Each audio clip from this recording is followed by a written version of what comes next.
We're right on the money of 12:30, so we'll get started. So, and Mike, thanks for your time. Appreciate you taking a little bit of time out to talk to us a little bit about FCAS today. So, for those of you that are on the live webinar, please feel free to put a question in the chat box. I'll try and get them to Mike, and he can answer them for you, hopefully, depending on our time.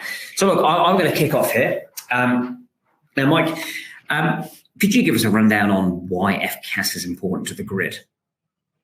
Yeah, sure, Neil, and thanks very much for the opportunity to participate in this webinar. So the electricity that we generate has to be consumed at exactly the same instant. So you need to keep that supply, which is generation, and demand, which is us consuming that power, in balance. So the best indicator for that balance is what's called frequency. The frequency of our supply is 50 cycles per second. In other words, it goes from positive to negative 50 times every second. And if that is out of balance at all, then we need to bring it back into balance, because the ramifications of it being out of balance is such that the whole state could be blacked out, or the whole national electricity grid could be blacked out. Certainly on the mainland part of the NEM. So frequency is a measure of how well we're balancing supply and demand, and that's really what it amounts to. It's a series of services that are administered by AEMO to provide that balancing capability. Gotcha. And we're predominantly talking about the NEM here, Michael. Is that what we're focusing on with that? Yes, the NEM has what's called FCAS services. New Zealand's got instantaneous reserves, is what they call it. WA is about to introduce FCAS. So that, every market has different terms for these things, but basically they're required just to make sure that they're always in balance. They're always right. Supply and demand are always in balance. Awesome. And Mike, we're hearing a lot about how people can make money out of FCAS, right? So the commercial reality, which is what I'm sure a lot of people want to know, is how do we commercialize it? How do we make money out of FCAS? Yeah, okay. So in its simplest form, what we're doing is we're adjusting the demand to suit how much supply we've got. And that adjustment has to happen very, very quickly. So you can't do it manually. It's just happens too quickly, and there's no notice provided. So mentally, we have to install technology that basically listens for the frequency. It works out what the frequency is. And when it reaches a predetermined trigger, it'll switch off a load or switch on a load depending on what you're doing. It could be switching on and off a battery, or charging and discharging a battery, or whatever it might be. So really you need that technology, because we've had events that happen in the middle of the night, 11 o'clock at night or 4 o'clock in the morning, and you can't expect anybody to react at that time, let alone within the speed that's required. So first of all, you need a technology, and Biotis is the company that I work for, and we have a technology that's extremely quick, and it can switch off loads, in particular, very, very quickly. And to make money, we need to then enter that customer's load into the market, into the FCAS market, and register that with AEMO, and we get payments. It's a market.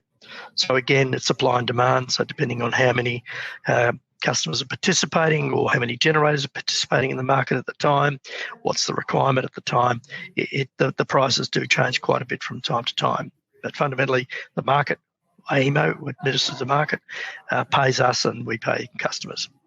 Gotcha. Thanks, Mike. And just out of curiosity, so give us a rough, an example of what a megawatt can be in the FCAS market. What's the ranges that we see? Yeah, sure. So a megawatt that is available 24/7, if it was in, say, Victoria or New South Wales last year, would have been worth around about $170,000, $180,000 for full exposure to the market. Now, clearly, aggregators like ourselves take a bit of a cut on that, so depending on what we pass through to the customer, but that's what the market price is. In Queensland, last year was over $800,000 per megawatt year. So, if you had a megawatt in Queensland for the entire year that was available 24/7, the aggregator or the customer directly could have made over $800,000. The year before, it was the big money was in South Australia. It was over $600,000 per megawatt year. So it fluctuates a fair bit depending on what happens, what local things happen, because FCAS prices are very much constraint driven. So if you think about energy is how much generation we've got available at the time and what's the demand. So if the demand is very high and you don't have enough generation to cover that, then clearly the price is going to be high. But usually with FCAS, it's to do with constraint. An interconnector's gone down, a power station's blown up, transmission line's blown over. Those sorts of things are the things that mainly influence our frequency. There is a link between frequency and energy, but it's not 100%. Gotcha. And so participating in FCAS, what type of assets can participate? That's a really good question, because we've had customers that have had pretty much exactly the same assets, and then you go and have a look at them, and when you analyse the data, you find that, yep, this one's good, that one's not good. So what we're looking for is mainly loads that have a very constant output and are such that you can predict the next 5 minutes, the next 10 minutes, because we need to bid them into the FCAS markets. And then within a 5-minute interval, we want to see very little fluctuation, very little volatility, so that the flat loads and that are non-volatile, we can rely on them. And the reason for that is that the market is set up such that you have to bid 5 or 10 minutes in advance. And if, let's say, we bid in a megawatt but only deliver half a megawatt, then AEMO can claw back payments to the last time that we proved we had a megawatt. And that those clawback provisions can be quite dramatic. Right, okay. So in terms of the customers, so for example, an ideal customer would be a manufacturing facility that runs 24/7 because you can. That's a very flat load, yes? Yep. Depending on what they do, but yes, you're right. Yeah. Well, look, if we take perhaps a simpler example, maybe an air conditioning unit that's running flat out during the summertime, and that could be very much a flat load, depending on how easy it is to switch off. The thing about frequency response is you've got to come off very quickly, and then you're only off for a very short period of time. Most events, you're only off for about less than 2 minutes.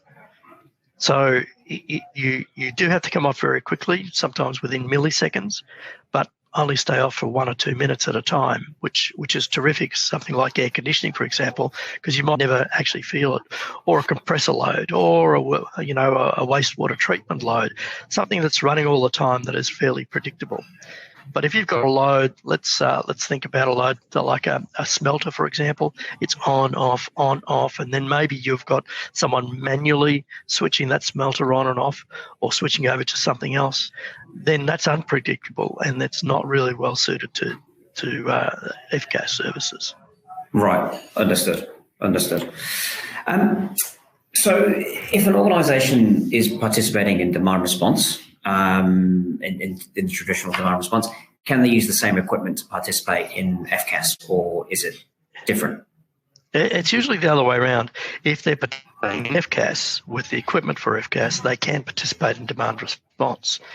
If they're participating in demand response, for example, we've got many customers who can only participate in RERT because they've got a highly manual process. They can't afford to stop it really quickly. So they're really well suited to RERT, emergency reserve type programs. Mm-hmm. Whereas if you've got customers that are already in FCAS, then most likely they can also participate in RERT, and they can participate in wholesale demand response. And that's certainly the case with the great majority of customers that we have. Right. Okay. Understood. So there's a lot of talk around the sort of FCAS contingency market, and people are beginning to say that it's bottoming out. What's your take on that? What are your thoughts? Yeah, look, I've read and seen quite a bit about that, and really, when you think about it, there's going to be a lot of batteries coming onto the market, but those batteries have a primary use, and that is to back up power, more so than frequency. So to allow them to participate in the FCAS market, you have to actually section off some part of that capacity specifically for FCAS duty. Secondly, these batteries are quite big, and therefore they're registered with AEMO as a participant in the market. And what that will mean is that they will probably participate more so in regulation and less so in FCAS services. So the opportunity for FCAS services in that situation is probably going to continue. Another reason is that as we see more and more thermal power stations exiting the market, and more renewables coming into the market, the requirement for FCAS is going to be increasing. And the reason why that is if you can imagine a power station that's got a large generator, 500, 600 megawatts, whatever it might be, it's got a rotor that weighs in excess of 200 tonnes. And that rotor is spinning at 1,500 to 3,000 revs, something like that. And therefore it can absorb a lot of the shocks that happen on the grid with customers switching on and off, smelters and large industrial customers coming and going. And therefore, while you had a lot of coal-fired and gas-fired power stations with boilers, the need for FCAS wasn't so great. But as we get more and more renewables that are really on inverter output, you don't have the same inertia, and therefore we think that the services are going to increase. As a matter of fact, AEMO has already said that they're going to have a fast frequency response. And Electronet has already been out to tender a couple of years now for, what we'll call an extra fast frequency response. So these services I don't think are going to go away. Whether they'll be impacted greatly by batteries is yet to be seen, but I don't believe that that's going to be the case at the moment. Okay, thanks, Mike. Just focusing on, there's somebody that's put in a question. So are you happy to take some questions? Yep, please do. Yeah. It's good to be interactive. So one of the questions here is, with the fast frequency response market opening in 2023, do you see this providing an uplift in behind the meter frequency support? I won't name who put it because they might not want me to, but it's a question out there. That's fine. Look, most of the behind the meter frequency support services are really around VPPs, around batteries at home, and certainly they can participate. However, because the measurement regime that they use is fairly slow, they're not going to get full value for it. That's the problem. If you think about it, so with the 6-second FCAS market, you need to be able to measure at 50 milliseconds. Now, that sort of resolution is pretty fine. If the 1-second market comes in, well, when it does come in, it'll probably require, say, 20 millisecond metering. And at the moment, most of those batteries will do about 1-second metering. So you've got a measurement issue there that you need to overcome. With what we do, which is behind the meter for C&I customers, commercial industrial customers, our measurement capability is 125 microseconds. So our operating speed within our own device is 8,000 hertz. So 8,000 times a second we're sampling. Yeah. In which case we can really handle very fast frequency response requirement and synthetic inertia. But it's fairly special. Have we frozen?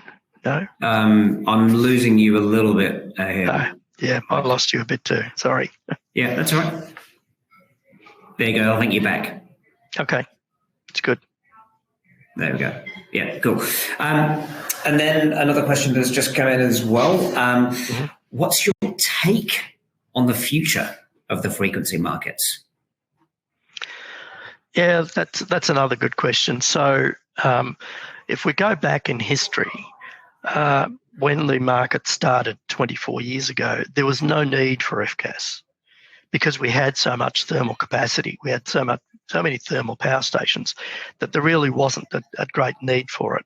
It was only, I think, about 2 or 3 years after the market start that we actually started to introduce FCAS services, and it was only then open to generators. Then around about 2009, 2010, it was opened up for retailers to participate. I don't think we really had any retailers that participated in the FCAS market, so that was a bit of a waste of time. And at the time, I was managing director of Energy Response, and we argued fairly vigorously that it should be opened up for aggregators. However, that wasn't to be the case. And then, more recently, about 3 or 4 years ago, it was opened up to aggregators. So I think the future of it is actually quite good. I think we will see more services, not just 1 second, but we probably see half a second and probably even 200 millisecond markets. In Ireland, which is where our parent company comes from, they have a 150 millisecond market. In other words, you have to have the load off within 150 millisecond, and you need to be able to measure it. So you need a very, very fast measurement capability, that as well. Okay, great. Sorry, another question's just come in. Somebody just missed what you said. Did you say Vitas Technologies are sampling 8,000 per second? Is that correct? Yes. Yes, yeah. That's correct. 8,000 times a second. 125 millisecond resolution. Great. And another question that's come in. Embedded networks and FCAS. Tell us more. That's the question. Well, look, that's an interesting one. You do have to measure at the gate meter, but the other thing is, if you've got an embedded network, or if you've got a large industrial site, for example, and the equipment that you're curtailing is only a small proportion of the overall load, you might not actually see it at the gate meter, and it's the gate meter that's important, because that's where the measurement AEMO want to see it at. It's registered at the NIMI. Therefore, if you've got, let's say you've got an estate with 200 units or whatever it might be, and they're all coming through a single gate meter, so it's an embedded network, and you've only got 1 or 2 of those units that are actually participating, you might not see that difference, of those loads coming off, even though you can measure it. So at the gate meter, so you need to be able to have a proportional load that is distinguishable at the gate meter. Right. Gotcha. Just looking for any more questions. I think they're all the questions that have come in. Yeah. We've covered the rest of them. So, Mike, anything else you want to share with us about FCAS and the FCAS markets? Yeah, look, it's a very lucrative market. The interesting thing about FCAS market, as opposed to the demand response markets, is that it is an availability payment that you get. So whether you're dispatched, in other words, whether you actually curtailed or not, you still get paid. You don't get any extra for actually curtailment, which is very different to most demand response markets, but demand response programs where you're actually asked to curtail and you get paid on curtailment. You may get an availability fee, but it's only a small sweetener. It's really the curtailment that is where the big money is. So FCAS is very good for companies that where really the opportunity for any disruption to their business is quite small. If there is an event, it's over and done with really quickly. If there isn't an event, then you're still getting paid, which is great. The other thing I think to be very wary of is that some businesses, for example, in data centers, they have what are called DRUPs, dynamic rotating UPSs, uninterruptible power supplies. Now, in that situation, any data center that's got DRUPs is already compensating for frequency response. But if they're not in the frequency market, they're not getting paid for it, which is a bit silly. So if they've already have DRUPs, it is a no-brainer. They should definitely be in frequency response. Gotcha. A couple of more questions have just come in, Mike, if you've got some time. Sure. Yeah. Can you explain what are the advantages of sampling 8,000 times per second? Yep. Okay. I'll give you an example. In Ireland, we had a customer who had an issue at their site, and the engineers at the site traced it back and said, look, we believe it's the transformer. We're not 100% sure, but we believe it's a transformer. So they set about looking at how much it would cost to change the transformer, the outage, et cetera, and it was going to be roughly around about €1 million. luckily they were our customers, so we provided them with 3 days of 125 millisecond data, and the data was able to prove that it wasn't the transformer at all, that it was a circuit breaker. And the circuit breaker, the cost of that circuit breaker to replace it was 30,000 euros as compared to €1 million. So you get a very fine-grained data. You get much better resolution, and therefore you can pinpoint faults much better. It sounds like you could sell the data on to do other things there, Mike. But there you go. Yeah, look, that's a model that was previously espoused by Eninoc to sell services on the back of the data that they provided, and I think it led to their downfall, quite frankly. And it really wasn't very successful. There's a lot of different companies that sell various services. We're a very specialised company. You know, unlike some of our competitors who are becoming retailers and generators and whatever else, we just do demand response. We just do frequency response as our main game. And if we've got a customer frequency response, then they should be in demand response programs too. So we're very focused, and that's I think that's our core business. That's what we want to stay in. Okay. Another question that's come in. I think this is going back to embedded networks. Can you connect to the grid side of a gate meter on embedded networks? Can you connect to the grid side of gate meters on embedded networks? Well, we have to measure at the gate meter, so I don't know whether that's what the person was getting at or not. Yeah, I think they may be saying like on the grid side, but you can't really, can you? You can't connect on this side. Not really. Oh, they took it. Sorry, solar. They've just clarified solar. Oh, grid side of solar. Yes. Well, certainly solar can be in raise or lower services. So we predominantly look at customer load coming off. So that's for frequency raise services. If you've got a solar unit, then quite possibly you could be participating in raise or lower, depending on the time of day. If you haven't got any solar, of course, you can't participate in either of them. But you may be able to switch the solar off when we're looking to lower the frequency, and switch it on when we're looking to raise the frequency. Gotcha. I hope that clarifies the question. If not, please drop another line in the chat, and we'll try and get to it. Awesome, Mike. Well, look, thank you very much for your time. Really appreciate it. We're trying to keep these short and sharp, good 30 minutes. But for those of you who are listening and watching the recorded version, if you do have any questions, please feel free to reach out to myself. I'm happy to pass all those questions on to Mike, or feel free to reach out to Mike directly. I'm sure he won't mind. Thank you very much for your time. Thanks, everyone, and thanks, Neil. That was really good. Thank you.